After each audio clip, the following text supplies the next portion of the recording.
इधर कुछ दिनों से राय साहब की कन्या के विवाह की बातचीत हो रही थी। उसके साथ ही इलेक्शन भी सिर पर आ पहुंचा था। मगर इन सबों में आवश्यक उन्हें दीवानी में एक मुकदमा दायर करना था, जिसकी कोर्ट फीस ही 50,000 होती थी। ऊपर के खर्च अलग। राय साहब के साले जो अपनी रियासत के एकमात्र स्वामी थे, एन जवानी में मोटर लड़ जाने के कारण गत हो गए थे।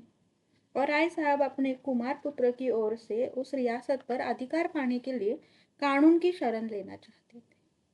उनके चचेरे सालों ने रियासत पर कब्जा जमा लिया था और राय साहब को उसमें से कोई हिस्सा देने पर तैयार न थे। राय साहब ने बहुत चाहा कि आपस में समझौता हो जाए और उनके चचेरे साले माकूल गुजारा लेकर हट जाए। यहाँ तक कि वह उस रियासत की आधी आमदनी छोड़ने पर तैयार थे। मगर सालों ने किसी तरह का समझौता स्वीकार न किया और केवल लाठी के जोर से रियासत में तहसील वसूल शुरू कर दी। राय साहब को अदालत की शरण में जाने के सिवा कोई मार्ग न रहा। मुकदमे में लाखों का खर्च था, मगर रियासत भी 20 लाख से कम की जायदाद न थी। वकीलों ने निश्चय से कह दिया था कि आपकी शर्तियां डिगरी होगी। ऐसा मौका कौन छोड़ सकता था? मुश्किल यही थी कि यह तीनों काम एक साथ आ पड़े थे और उन्हें किसी तरह टाला न जा सकता था। कन्या की अवस्था 18 वर्ष की हो गई थी और केवल हाथ में रुपए न रहने के कारण अब तक उसका विवाह टलता जाता था। खर्च का अनुमान 1 लाख का था। जिसके पास जाते वही बड़ा सा मुंह खोलता। मगर हाल में एक बड़ा अच्छा अवसर हाथ में आ गया था। कुंवर दिग्विजय सिंह की पत्नी यक्ष्मा की भेंट हो चुकी थी और कुंवर साहब अपने उजड़े घर को जल्द से जल्द बसा लेना चाहते थे। सौदा भी वारे से तय हो गया और कहीं शिकार हाथ से निकल न जाए, इसलिए इसी लग्न में विवाह होना परम आवश्यक था। कुंवर साहब दुर्वासनाओं के भंडार थे। शराब, गांजा, अफीम, मदक, चरस ऐसा कोई नशा न था जो वह न करते हो। और अय्याशी तो रईस की शोभा ही है। वह रईस ही क्या जो अय्याश न हो। धन का उपभोग और किया ही कैसे जाए। मगर इन सब दुर्गुणों के होते हुए भी वह ऐसे प्रतिभावान थे कि अच्छे अच्छे विद्वान उनका लोहा मानते थे। संगीत, नाट्यकला, हस्तरेखा, ज्योतिष, योग, लाठी, कुश्ती, निशानेबाजी आदि कलाओं में अपना जोड़ न रखते थे। इसके साथ ही बड़े दबंग और निर्भीक थे। राष्ट्रीय आंदोलन में दिल खोलकर सहयोग देते थे। हाँ, गुप्त रूप से अधिकारियों से यह बात छिपी न थी।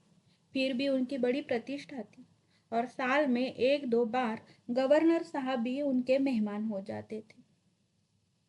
अभी अवस्था 30-32 से अधिक न थी और स्वास्थ्य तो ऐसे था कि अकेले एक बकरा खाकर हजम कर डालते थे। राय साहब ने समझा, बिल्ली के भागो छीका टूटा। अभी कुंवर साहब पोड़शी से निवृत्त भी न हुए थे कि राय साहब ने बातचीत शुरू कर दी। कुंवर साहब के लिए विवाह केवल अपना प्रभाव और शक्ति बढ़ाने का साधन था। राय साहब काउंसिल के मेंबर थे ही, यो भी प्रभावशाली थे। राष्ट्रीय संग्राम में अपने त्याग का परिचय देकर श्रद्धा के पात्र भी बन चुके थे। शादी तय होने में कोई बाधा न हो सकती थी और वह तय हो गई। रहा इलेक्शन, यह सोने की हंसिया थी जिसे न उगलते बनता था न निगलते। अब तक वह 2 बार निर्वाचित हो चुके थे और दोनों ही बार उन पर 1-1 लाख की चपत पड़ी थी। मगर अब की एक राजा साहब उसी इलाके में खड़े हो गए थे और डंके की चोट पर ऐलान कर दिया था कि चाहे हर एक वोटर को 1-1 हजार ही क्यों न देना पड़े, चाहे 50 लाख की रियासत मिट्टी में मिल जाए, मगर राय अमरपाल सिंह को काउंसिल में न जाने दूंगा। उन्हें अधिकारियों ने सहायता का आश्वासन भी दे दिया था। राय साहब विशालशील थे, चतुर थे, अपना नफा नुकसान समझते थे। मगर राजपूत थे और पतड़ों के रईस थे। वह चुनौती पाकर मैदान से कैसे हट जाए। यो इनसे राजा सूर्य प्रताप सिंह ने आकर कहा होता, भाई साहब आप 2 बार काउंसिल में जा चुके, आपकी मुझे जाने दीजिए, तो शायद राय साहब ने उनका स्वागत किया होता। काउंसिल का मोह अब उन्हें न था, लेकिन इस चुनौती के सामने तार ठोकने के सिवा और कोई राह ही न थी। एक मसलहत और भी थी। मिस्टर तनखा ने उन्हें विश्वास दिया था कि आप खड़े हो जाए, पीछे राजा साहब से 1 लाख की थैली लेकर बैठ जाइएगा। उन्होंने यहाँ तक कहा था कि राजा साहब बड़ी खुशी से 1 लाख दे देंगे। मेरी उनसे बातचीत हो चुकी है, पर अब मालूम हुआ राजा साहब राय साहब को परास्त करने का गौरव नहीं छोड़ना चाहते, और इसका मुख्य कारण था राय साहब की लड़की की शादी कुंवर साहब से ठीक होना। दो प्रभावशाली घरानों का सहयोग वह अपनी प्रतिष्ठा के लिए हानिकारक समझते थे। उधर राय साहब को ससुराली जायदाद मिलने की भी आशा थी। राजा साहब के पहलू में यह कांटा भी बुरी तरह खटक रहा था। कहीं वह जायदाद इन्हें मिल गई और कानून राय साहब के पक्ष में था ही, तब तो राजा साहब का एक प्रतिद्वंदी खड़ा हो जाएगा। इसलिए उनका धर्म था कि राय साहब को कुचल डाले और उनकी प्रतिष्ठा धूल में मिला दे।